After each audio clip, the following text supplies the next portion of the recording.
அனைவருக்கும் நாளை வணக்கம். நான் சார் பற்றி சொல்லணும்னா நிறைய விஷயங்கள் சொல்லணும். நான் ரொம்ப கஷ்டப்பட்ட ஃபேமிலியிலேருந்து வந்தவன். இந்த ஓமுக்கு வந்த பிற்பாடு இப்போ நான் கொஞ்சம் முன்னேற்றத்தில் இருக்கிறேன். காரணம், நான் நிறைய வீட்டில் வேலை செஞ்சுருக்கிறேன். அங்கே 2000 ரூபா 2500 அப்படி சேலரி கொடுப்பாங்க. அட்லீஸ்ட் ஒரு நாள் லீவ் போட்டாலும் சேலரி பிடிச்சிக்கின்னு ஒரு நாள் லீவ் போட்டாலும் நீ வேலைக்கு வரமா போயிடுமா, நீ வந்து செய்ய மாட்டேன் அப்படின்னு சொல்லிட்டு நிப்பாட்டுவாங்க.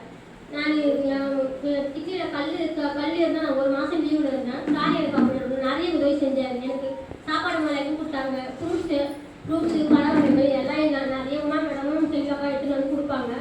அது நானே என் பிள்ளையும் சாப்பிடுவோம். இங்கே வேலையை முடிச்சோடனே சாப்பிட்டுக்கோமா அப்படின்னுவாங்க.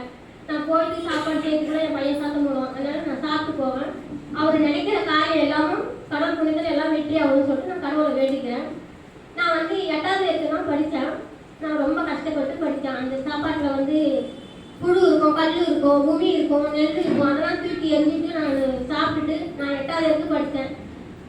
இப்போ இந்த இங்கிலீஷ்லாம் ஓரளவுக்கு எனக்கு ஏற்று கூட்டி படிப்பேன். இந்த ஓமுக்கு வந்து சார் நிறைய செய்கிறார். ஆனால் பசங்க ஒரு தமிழ் எழுத்து கூட அதை ஏற்று கூட்டி படிக்க மாட்டேங்குங்க. ரொம்ப தமிழை கூட படிக்கிறது ரொம்ப கஷ்டமாக இருக்குது.